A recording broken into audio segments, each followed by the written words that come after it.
Well, this is the Rector's report for 2023, looking into 2024 slash sermon for today. And I have set myself a challenge, which is that I want to cede half of my time to you all. And so I've now just set my stopwatch going, and I've already used up 20 seconds saying that. So I better get on with it.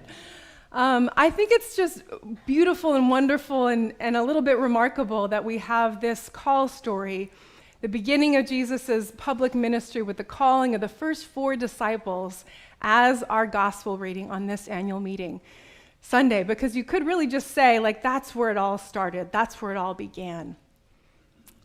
But to be perfectly honest, there's a couple things about this reading that have always made me a little bit uncomfortable and a little bit anxious. One is I just wonder, would I have had that kind of faith that James and John and Andrew and Peter did, to just stand up and walk away from their nets and, see you later, Zebedee, poor old dad, and just take off and follow Jesus immediately, like Mark says? And the second question I have, the second kind of issue that makes me uncomfortable is this whole idea about fishing for people. Like, what am I going to hook them and reel them in? Is it a bait and switch? Is it? And I think I've only had sort of tangential brushes with more evangelical Christianity, but people that have really been steeped in that, I think I've heard some of them have even more negative reactions to it, like, you get your count of how many people you've brought to the Lord, how many people have you saved, and it becomes almost sort of a competitive thing, which I don't think was what Jesus intended at all. So I have two things to offer you that have come out of my study and my time with the scripture this week and just conversations. The first is Barbara Brown Taylor, who's an Episcopal priest and an author, calls this story of the calling of the disciples the first miracle in the Gospel of Mark. And the miracle that Jesus works is that those 4 men, who later you see in the Gospels are kind of a hot mess, they actually stand up and follow Jesus immediately. That's the miracle, right? God allowed them to do that. Okay, so that takes some pressure off, right? And then the second thing actually came, I was having coffee with Reverend Wendy this week, and she was going on about how she just can't stand, she's never been able to stand this whole fishing for people business, coming from her background. And she said, but I had a revelation this week, and she gave me permission to share it with you. She's up preaching or actually presiding in Lakeport today. She said, it's not that you're out to go get people. It's that God is giving those first disciples and giving us a change of vocation. So your vocation is not now fishing. Your vocation is now people. Your vocation is not now grocery store clerk. Your vocation is people. Your vocation is not now teacher. Your vocation is people. Your vocation is not now medical administrator. Your vocation is people. Do you see what I mean? Oops. That's a little time warning there. So that really shifted it for me. So I'm going to shift into the second part of what I wanted to say today, which is really I feel like my job is to stand up and give the sort of state of the church and to say, the state of Grace Church is strong. And I have in my mind the tagline that you all use. Some of you that were part of the profile writing process, the applicant review committee, might remember this tagline from 8 years ago. From strength to strength. That was kind of what the transition process of calling a new rector was called, from strength to strength. And it's a quote from Scripture, I think, from the Psalms. It's beautiful. But I think the message that I somehow got in the back of my mind was, we have to be strong. Weakness and brokenness and vulnerability, there's not a space for that. We need to just get on with things. And that, again, has made me somewhat uncomfortable, and certainly has not jived with my last 3 years, when I keep finding my own brokenness and keep kind of being sidelined. And I think that that's been true for a lot of us, maybe all of us, as we live through the pandemic and the fires. And many of us as we live through other kinds of personal tragedy or just the natural ups and downs of life. Susan Beaumont, who is a Lutheran pastor, I believe, and a church congregational development guru, somebody that I've followed for a long time, I rediscovered her recently in a book that she wrote. It came out just in November of 2019.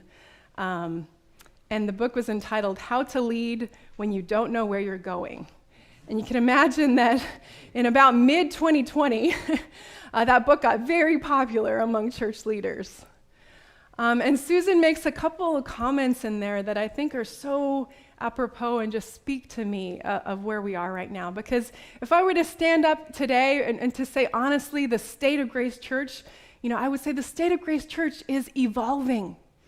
The state of Grace Church is becoming, right? We're not what we were, and we're not yet what we're going to be. And that's not just the state of Grace Church, it's the state of the church. If you look around globally, if you look around nationally, if you look around regionally. And Susan addresses this liminal time, this time of now and not yet. And she says there's 3 shifts that churches, that congregations, and that leaders need to make. There's a shift from knowing to unknowing. We value knowledge and leaders who have all the right ideas and come and tell you how it's going to be. We have to move from knowing to unknowing. The second shift is we have to move from striving, like we're going to hit those metrics, right, to surrender. From striving to surrender. And the third shift is to move from advocating, like my way or the highway, I know the right way to get this done, from advocating to attending. How are we to pay attention, to attend to what is happening, to listen deeply, right? Attending. From knowing to unknowing, from striving to surrender, and from advocating to attending. And Susan talks about what she calls the soul of a congregation. Now that language really jumped out at me, really resonated deeply. What she means by the soul of the congregation is that a congregation, she would argue any organization, any institution, has a deep core of identity that rests within it, a spark of divine life, she would say, within that church, within that community, that knows deeply who it is and who it is called to be. And she said that churches are their most alive, their most vital, not necessarily when they're, hitting all the metrics, when, the place is overflowing, but when the soul of the leaders, right, the leadership body, the elected leaders and the clergy leaders are in this deep conversation, calling something forth with the soul of the congregation. Now, last year at our annual meeting, I kind of proclaimed a year of dreaming. I said, let's dream God's dream, let's dream God's future for Grace Church. And then, the year got really tough. We had a lot of folks die just in that spring season. And then I took another tumble, and then the fall. And I feel like we have a lot of dreaming still to do. I feel like we're just kind of at the beginning of dreaming God's dreams for the next, 5, 10, 15, 150 years of Grace Church.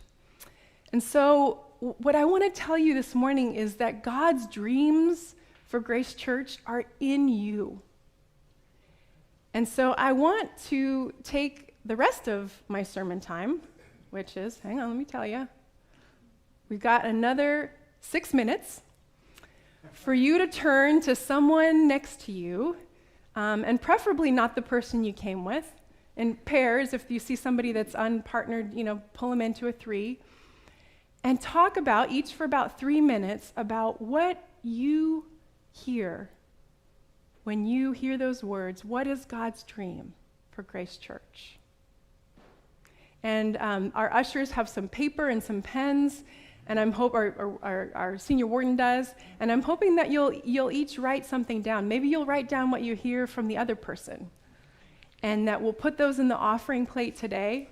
This is not an exercise in strategic planning. We're not going to make a 5-point plan out of this, but I am going to read them with our leadership and see what it is that is calling, what it is that you're calling forth in me, and I'm calling forth in you, and our new leaders as well. So there you go.